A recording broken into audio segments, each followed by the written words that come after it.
Welcome back to this ministry in the wilderness. This is week 2 of Epiphany, and Mark, being very quick to move on, has finished with it when he told us about the baptism of Jesus by John. Jesus in Mark moves immediately out to the wilderness and the church season of Lent. So today we hear from the book of John, another of the Gospels with no birth narrative. The order of events in John also is very different from the other Gospels. And this interaction which happens in today's reading happens only in John's Gospel and hints to the belief that many of Jesus' disciples left John the Baptist, whom they were with first, after the events on the Jordan, and then followed Jesus. A reading from John, chapter 1, verses 43 to 51. Jesus decided to go to Galilee. He found Philip and said to him, "Follow me."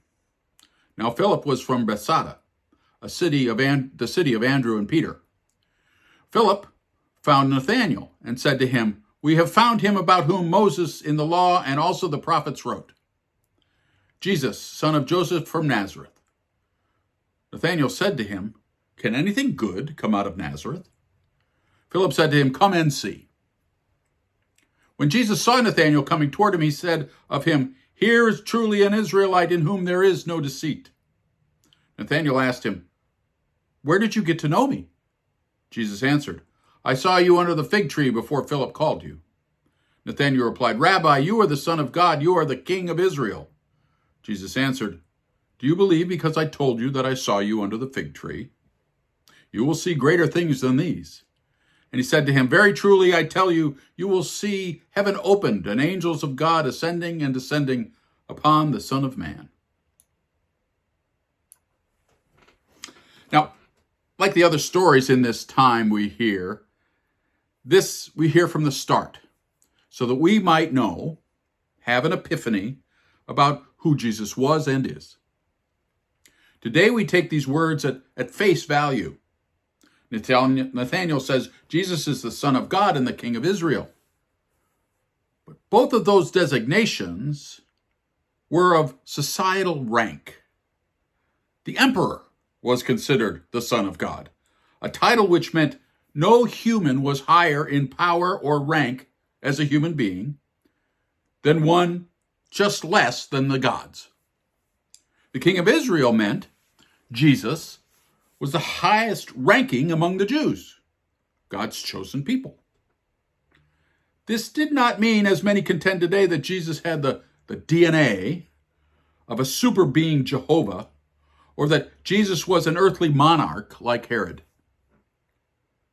His followers, believing this, it to be that particular way, missed the whole point of his incarnation.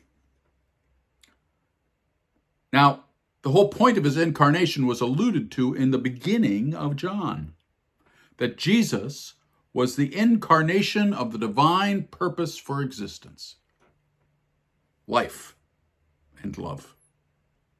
That enhancing those essences of existence, meant that the flow of grace extended to all, not just the Jews. A point needed by the members of the community that produced the Gospel of John, who weren't Jews, and whose gospel was in large part anti-Jewish. And it was used by people in later millennia to persecute Jews. So Jesus tells Nathanael to watch, to be aware of the many extraordinary things which were to happen during the ministry of Jesus. We, however, need to be present to the world around us, rather than the world we expect to see if we are to notice grace alive in the world. Heaven, the place where we are at one with God, will break open our lives when we let ourselves experience it. These are not the capital M miracles. They are real and ordinary. For life is a miracle. People sharing their food in the wilderness is a miracle. People forgiving those who hurt or abuse them is a miracle. People able to see life and love in the midst of suffering is a miracle. If we are waiting for the return of the King, we will miss the heavens opened before our eyes because we expect it in a certain way. If we are waiting for the end of days, we will miss the kingdom all around us and God present while we live and breathe. And Jesus showed us how to do that. And he knew because of who he was, the embodiment of God's purpose in the world. We weren't called to be anything other than who we are, human and flawed. We are creatures like any others, although gifted as well with the capacity for creating more love consciously. Others creatures don't have that capacity, yet other creatures don't need to. We are the only ones as well who see ourselves as somehow separate from the world, from the wilderness, from each other. We believe the lies that we live and die alone. Wherever you look, wherever you experience life, there is the divine, yearning for a connection with you. When you let love rule your life, not patriotism, not creed, not money or seeming power, then you will see the heavens open and feel the angels descending upon you. For angels are the bearers of grace. And it might be the person listening to this message or sitting next to you across the dinner table. Let this be your epiphany. Not who Jesus was, but what Jesus was. A way to know the divine, to incorporate it into your life, to enhance your being and the community we live in, which now is not a tribe in the Middle East, but us all. Peace comes from seeing the truth of humanity, seeing the truth of existence.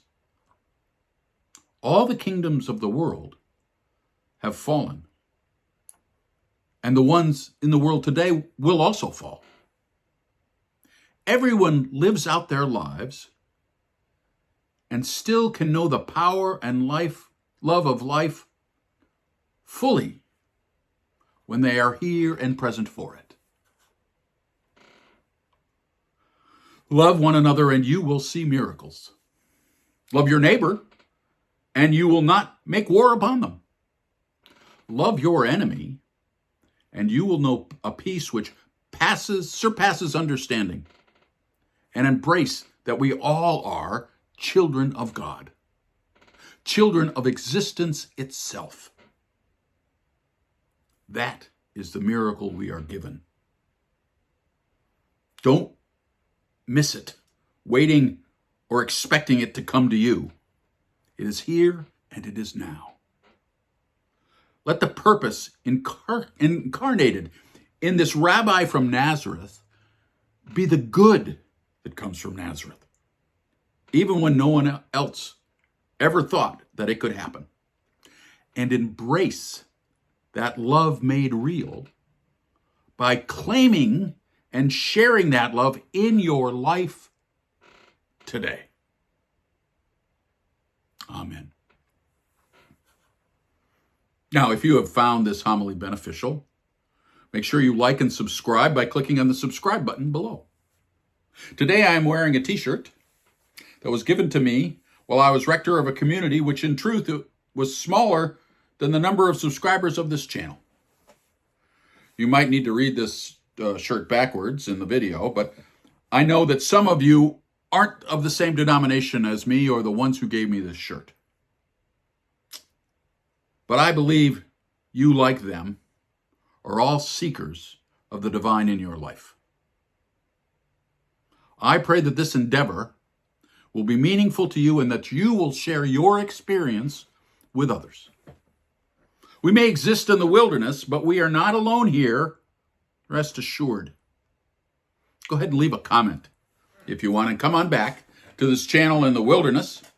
I remain yours in faith until next time. Blessings to you all.